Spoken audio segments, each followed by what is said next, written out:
If you want to hear my second last update for the Roulette Pan collab, then stick around. Hi there, it's Hélène and welcome back, or if it's your first time, welcome to HMM Makeup or Makeup. I am really excited to give you my second last video on this, I think round 8 of the Roulette Pan collab. This panning project was created by Rebecca Morgan and Alexi. Oh man, I always practice her name. I will put their names obviously on the screen, and I just don't want to butcher your name, Alexi. I'm so sorry. Sometimes I get it right in a video and sometimes I just have to skip it because I don't want to say it incorrectly.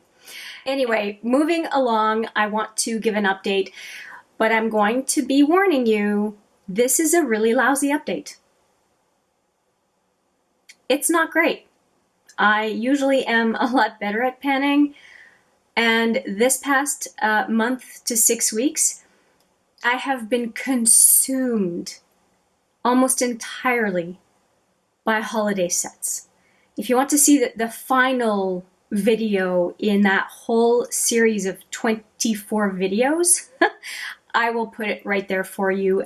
There is so much, and you can see all the links to the previous videos underneath, like in the description box of that video. So yeah, that's my excuse, and I think it's a really, really good one because I think I helped out a lot of people figure out what they wanted to get as one of the blockbuster sets, and I hope I did. I really hope I helped some folks. Now, let's get to my mea culpa, which is this project, and I will tell you how paltry my use of the various products was, and also what the categories were. The way the Roulette Pan collab works is that you pick categories of product at random, and it's a description, and you try to find a product that goes with the description. So I had picked a bunch last month. It was a lot of new products coming in, and I have barely used them, but I can still tell you about them. So let's go right into it. My first product was number 65, which is a warm toned item, and I picked the Pure palette from Pure and Barbie. Now this is a holiday release, but it's not a blockbuster set release, which is why I was not focusing on it specifically. And it is very, very cute. And I did a look with it. I did not mind it, swatched it as well. I'll put the videos here on the screen for you if you want to go and take a look at that. And I do want to use this palette more, and I am more free to do that now.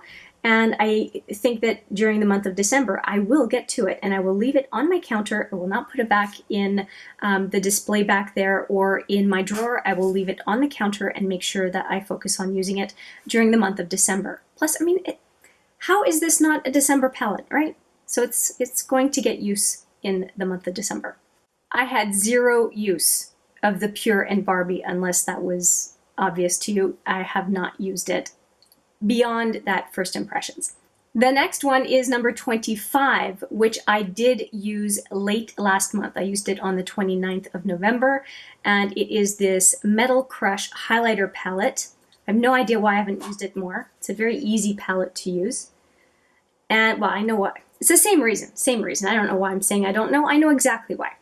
But I did use it one time, and I think it's going to be pretty easy for me, famous last words, to use it during the month of December. It's a highlighter. I can put it on my eyes. I can put it on my cheeks. I can do different things with it.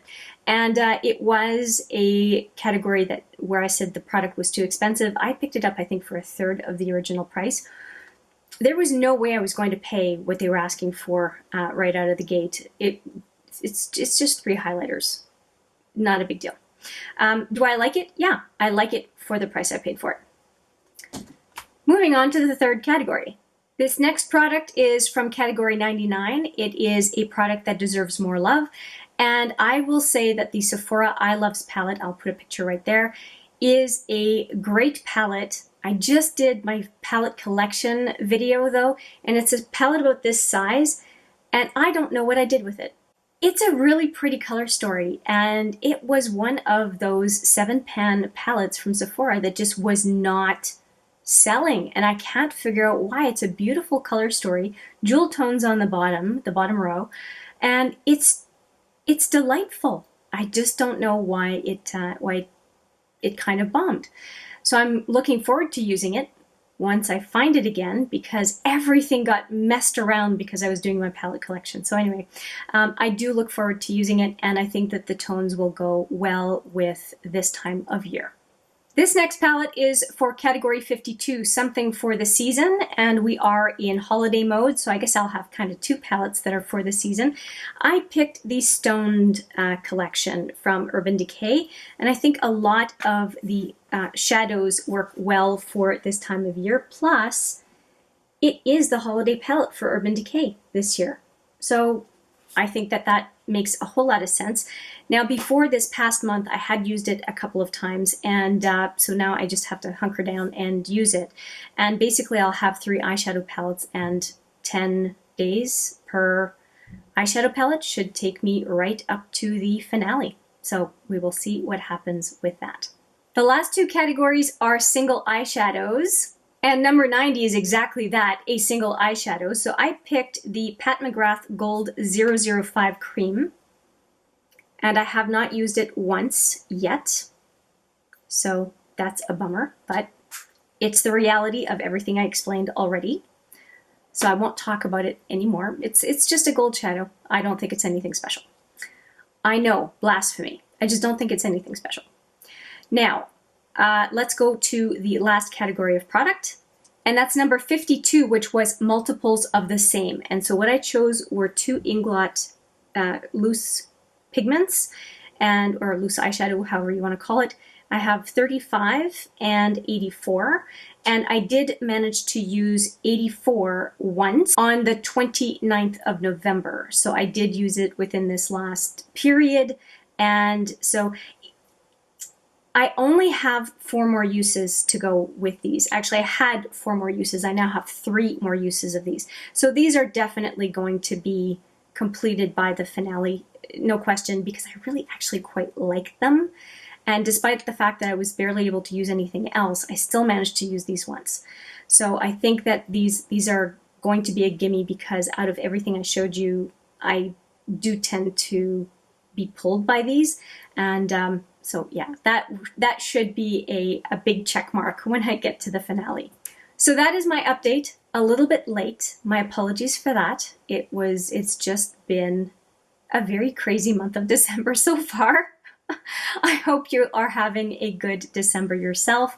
It's busy, a little stressful, but trying to make the best of it and remember to be grateful and thoughtful and all those good things that this kind of a season reminds us to pay attention to. So with that, I will say thank you so much for watching this update, this very lackluster, mea culpa kind of an update.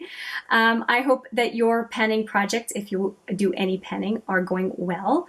And I would love to hear in the comments if you have plans for the rest of the year, what you're trying to finish, or the projects that you're jumping onto for 2021. I'm just finalizing mine. I would love to hear what yours are.